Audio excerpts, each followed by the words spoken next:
Movement surgical unit ద్వారా మేము operation అనేది చేయడం జరుగుతుందని తెలుసుకొని సార్ వాళ్ళు అప్రోచ్ అయ్యి మా హాస్పిటల్ ద్వారా ఈ కార్యక్రమాన్ని ఏర్పాటు చేయడం జరిగింది.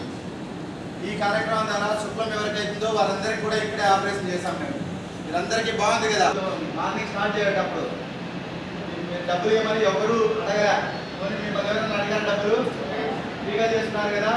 పూర్తి దీనికి అయ్యే ఖర్చంతా కూడా సంవత్సరాల వాళ్ళు భరిస్తున్నాం. ఒకటే ఆశించాం, దీన్ని ఆపరేషన్ చేసినటువంటి ఉండాలని, వాళ్ళ ఫ్యామిలీ మెంబర్స్ అందరూ బాగుండాలని ఈ కార్యక్రమం ఇక్కడ ఏర్పాటు చేయడానికి అవకాశం ఇచ్చినటువంటి అమ్మ విద్యార్థి వసతిగృహం బోర్డు మెంబర్స్ అందరికీ, ప్రభాస్ గారికి, సూర్యబాబు గారికి, తర్వాత సుధీర్ గారికి, ఈ బోర్డు మెంబర్స్ అందరూ బాగుండాలని, తర్వాత ఇక్కడ రామ్ గోపాల్ థియేటర్ దగ్గర మాకు అన్కండిషనల్గా పార్కింగ్ ప్లేస్లో మామూలుగా ఎవరైనా ప్లేస్ ఖాళీగా ఇయ్యారు కదా, ఇట్లాంటి కన్వీనియంట్ ప్లేస్ అన్ని దగ్గర దొరకదు.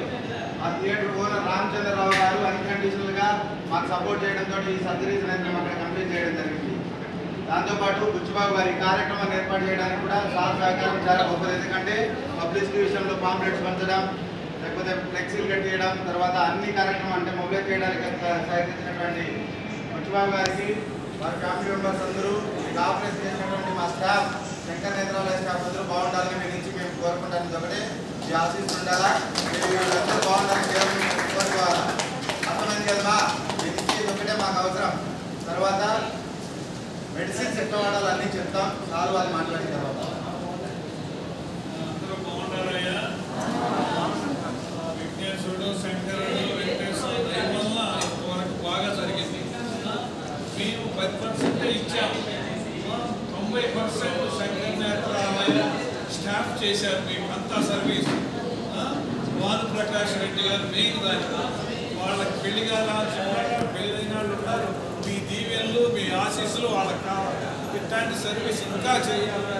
మీరు భగవంతుని కోరుకోవాలి. వాళ్ళ తరఫున వాళ్ళు మీరు మిమ్మల్ని ఎంతో దయతో, మీకు ఎక్కడా డబ్బులు తీసుకోకుండా అసలు ఎంతో పేషెన్స్తో చేశారు.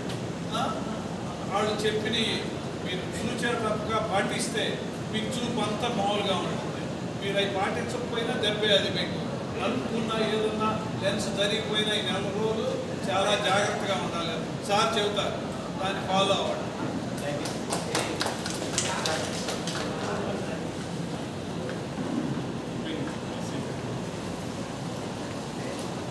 సార్ ఎవరు చూడొద్దండి, నాకలే చూడండి.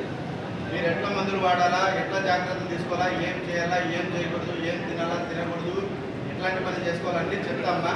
దయచేసి ఎవరు కవర్ ఓపెన్ చేసి చూడొద్దండి. అందరికీ కూడా మేము ఈ మెటీరియల్ ఇవ్వడం జరిగింది.